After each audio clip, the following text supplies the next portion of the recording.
오늘 나눌 말씀 민수기 10장 33절에서 36절 말씀입니다. 민수기 10장 33절에서 36절 말씀 우리 함께 봅니다. 민수기 10장 33절에서 36절 말씀 우리 한 목소리로 읽겠습니다. 그들이 여호와의 산에서 떠나 3일 길을 갈 때에 여호와의 언약궤가 그 3일 길에 앞서가며 그들의 쉴 곳을 찾았고 그들이 진영을 떠날 때에는 낮에는 여호와의 구름이 그 위에 덮였었더라. 궤가 떠날 때에는 모세가 말하되 여호와여 일어나사 주의 대적들을 흩으시고 주를 미워하는 자가 주 앞에서 도망하게 하소서 하였고 궤가 쉴 때에는 말하되 여호와여 이스라엘 종족들에게로 돌아오소서 하였더라. 아멘. 하나님은 나팔을 불어 신호를 삼는 율례를 가르쳐 주셨습니다. 이것은 나팔 소리가 곧 하나님의 뜻을 알리는 선포다라는 의미였습니다. 그러므로 나팔 소리가 울려 퍼질 때 이스라엘 백성들은 그 소리를 듣고 응답하며 순종해야 하죠. 이스라엘이 가고 서는 것이 오직 하나님 뜻 안에 있다라는 것입니다. 그리고 그것이 이스라엘에게 가장 좋은 길, 가장 안전한 길, 가장 완전한 길, 행복한 길인 겁니다. 그리고 이제 드디어 시내산에 머물던 이스라엘 백성들이 출발합니다. 때는 둘째 해 둘째 달 20날 출애굽 후 2년 2월 20일 하나님의 임재를 상징하는 구름이 성막에서 떠오르던 날이었습니다. 민수기 10장 11절입니다. 민수기 10장 11절 둘째 해 둘째 달 20날에 구름이 증거의 성막 위에 떠오르매. 그렇게 시내 광야를 출발한 이스라엘 백성은 구름이 멈출 때까지 이동하니 그렇게 도착한 곳이 바란 광야였습니다. 민수기 10장 22절입니다. 이스라엘 자손이 시내 광야에서 출발하여 자기 길을 가더니 바란 광야에 구름이 머무니라.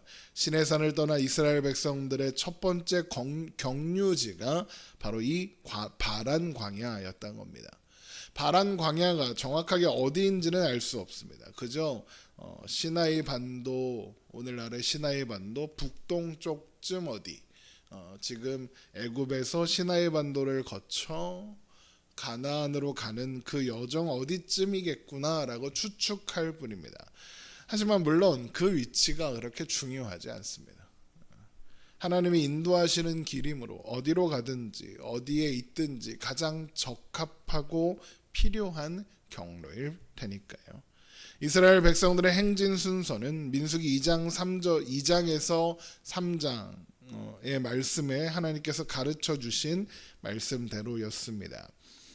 민수기 10장 13절부터 28절까지 그 이스라엘 백성들이 행진한 순서가 기록되어 있습니다.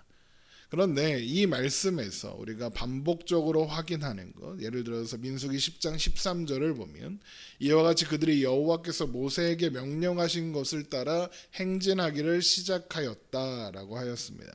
이 말씀에서 민수기 10장 13절에서 28절까지 이어지는 진영별로 행진하였다라는 말씀은 집에 가서 한번 읽어보시고 이 말씀에서 가장 중요한 것이 바로 이 부분입니다. 여호와께서 모세에게 명령하신 것을 따라 행진하기를 시작했다입니다.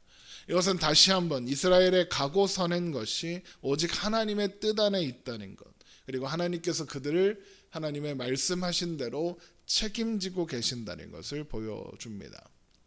어떤 사람들은 준비가 되어야 하나님의 일을 할 수 있고 준비가 되지 않으면 하나님의 뜻에 순종할 수 없다고 말하기도 합니다. 하지만 신앙의 여정은 내가 준비되었을 때 내가 원하는 방법으로 내가 원하는 자리에서 시작하는 것이 아니라 하나님이 부르실 때 하나님의 방법으로 하나님께서 세우신 자리에서 시작됩니다. 그리고 그런 하나님의 부르심은 가라가 아니라 가서 해내려라 라는 명령이 아니라 구름이 먼저 떠오르고 하나님께서 먼저 행하시는 겁니다. 이스라엘 백성들을 곁에서 지키시고 함께 가시는 겁니다. 그러니까 부르심 그 자체로 하나님의 부르신 그 자체로 이미 동행의 약속이 전제되어 있는 겁니다. 하나님께서 우리가 어디로 가든지 함께 하신다는 거죠. 구름기둥 불기둥이 이스라엘을 떠나지 않고 지키고 인도하신 것처럼 말입니다. 그래서 하나님의 부르심에는 후회나 망설임이 없다, 실수가 없다 그러는 겁니다. 로마서 11장 29절입니다. 하나님의 은사와 부르심에는 후회하심이 없느니라. 하나님은 실수하거나 실패하거나 망설이거나 후회하지 않으십니다. 우리를 향한 뜻을 포기하지 않으십니다. 내가 준비해서 해내야 하는 일이 아니라 하나님께서 이루시는 일이라는 것을 잊지 않고 기억하는 우리가 되어야 하겠습니다. 그런데 이스라엘이 하나님의 인도하심을 따라 이동하기 시작하자 모세와 함께 있던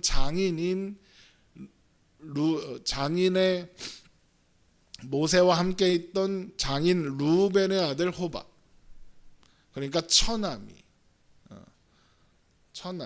있었는데 모세가 그 호밥에게 하나님께서 주신 땅, 그러니까 가나안까지 동행하자라고 부탁하는 내용이 나오는 것을 볼 수 있습니다. 민수기 10장 29절입니다. 민수기 10장 29절. 모세가 모세의 장인 미디안 사람 루안의 아들 호밥에게 이르되 여호와께서 주마하신 곳으로 우리가 행진하나니 우리와 함께 동행하자. 그리하면 선대하리라. 여호와께서 이스라엘에게 복을 내리리라 하셨느니라. 하지만 호밥은 집으로 돌아가겠다며 거절하죠. 민수기 10장 30절입니다. 호밥이 그에게 이르되 나는 가지 아니하고 내 고향 내 친족에게로 가리라. 그러자 모세는 다시 한번 동행하여 이스라엘의 눈이 되어달라라고 부탁합니다. 민수기 10장 31절입니다.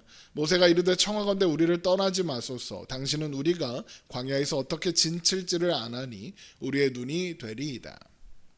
모세가 호밥에게 이런 부탁을 하는 것은 호밥이 이스라엘 백성들이 광야에서 어떻게 지칠지를 알기 때문이다라고 합니다. 이 말은 호밥이 광야에 미디안 광야 사람이니까 광야의 지형과 환경 같은 것을 잘 알고 있으니까 이동하거나 멈출 때 도움을 달라, 이런 의미겠죠. 한마디로 호밥에게 안내자가 되어달라라는 의미인 겁니다.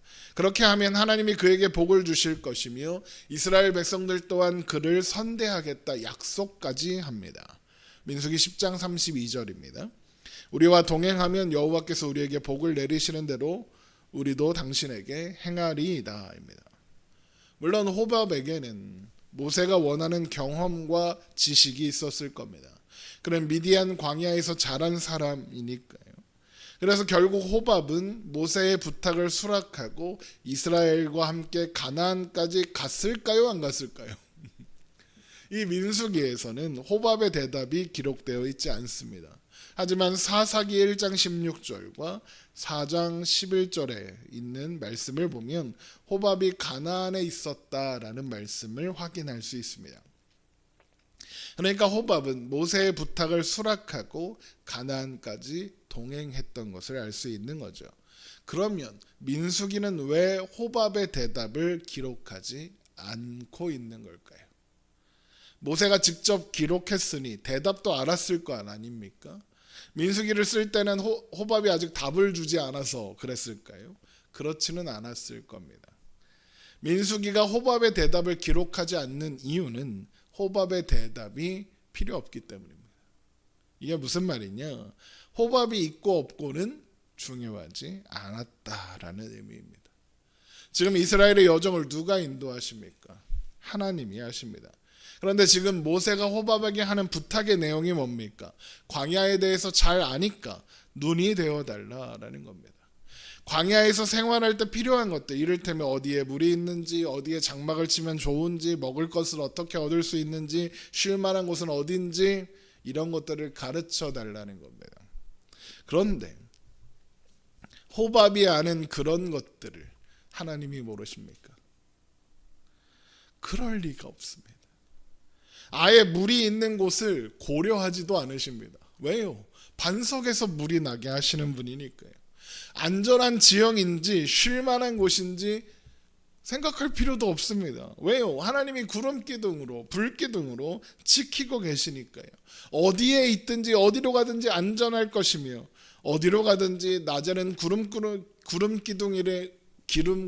기둥으로 인해 시원할 것이며 밤에는 불 기둥으로 인해 따뜻할 겁니다. 먹을 것을 구해야 합니까? 아니요. 만나가 매일 아침 내리고 있습니다. 그러면 호밥의 도움이 왜 필요한가요? 필요 없습니다. 호밥 없이도 이스라엘은 안전합니다. 그러니까 지금 모세가 호밥에게 도움을 요청하는 이 장면은 하나님께서 인도하시겠지만 사람의 경험적 지식도 필요하다고 생각하는 모세의 한계, 모세의 연약함을 보여주는 장면이다라는 겁니다. 물론 하나님의 임재와 인도하심과 별개로 사람의 경험적 지식이 필요할 때가 있습니다. 아프면 기도만 하지 말고 병원에 가야죠. 가서 의사 말을 들어야 합니다. 물건이 고장났으면 핸드폰이 고장났어요. 하나님 핸드폰 고쳐주세요. 기도하는 게 아니라 AS 센터를 가야죠. 음식을 만들려면 요즘에 유튜브에 요리사가 만든 레시피를 따라야 합니다. 사람의 경험과 지혜가 필요하지 않다 이 말이 아닙니다. 하나님께서 의사의 손을 통해 우리의 병을 치료하시고 전문가의 손을 통해서 우리가 필요한 일을 이루십니다. 그 경험과 지혜 또한 하나님이 주신 것들이니까요. 그런데 민수기 10장 이 시점에 모세는 그러면 안 된다라는 겁니다. 호밥이 돌아간다 그러면 돌아가라 하면 됩니다. 호밥이 꼭 필요하다면 다른 이유여야 했습니다. 아내가 외롭다, 외삼촌이 필요하다, 뭐 이런 이유였다면 그래 그럴 수도 있겠다 하겠습니다. 그런데 지금 상황이 이스라엘이 출애굽한 특수한 상황 아닙니까? 이스라엘은 광야를 지나며 철저하게 하나님의 하나님 되심을 배워야 합니다. 이스라엘은 하나님 안에서만 행복할 수 있고 하나님 안에서만 안전할 수 있다는 것을 배워야 해요. 그런데 만약 모세가 광야를 지나는 동안에 호밥을 의지하는 모습을 보인다. 그러면 이스라엘 백성들이 뭘 배우고 어떻게 생각하겠습니까? 호밥한테 묻고 호밥에게 부탁하고 호밥을 의지하게 되겠죠. 그래서 호밥이 어떤 결정을 했는지 민수기에 기록되지 않은 겁니다. 호밥의 선택이 하나도 중요하지 않았다는 겁니다. 모세도 그 사실을 나중에야 확인하고 호밥의 답을 기록하지 않았던 게 아닐까 생각합니다. 자신의 실수는 호밥에게 모세가 부탁한 거잖아요. 그거 기록 안 해도 되잖아요. 이게 실수거든요.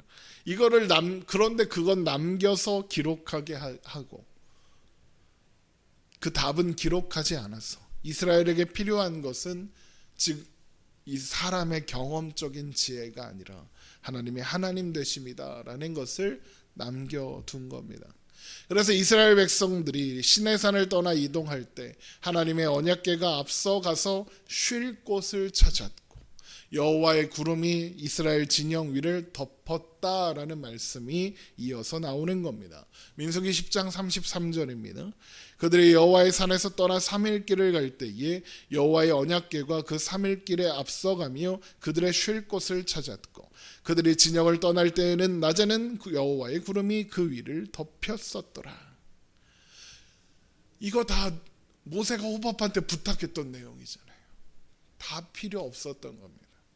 또한 그래서 이후로 모세는 출발할 때 민수기 10장 35절 궤가 떠날 때에는 모세가 말하되 여호와여 일어나서 주의 대적들을 흩으시고 주를 미워하는 자가 주 앞에서 도망하게 하소서 하였고 또 멈출 때 민수기 10장 36절 궤가 쉴 때에는 말하되 여호와여 이스라엘 종족들에게로 돌아오소서 하였더라 라고 기도하기 시작하는 겁니다.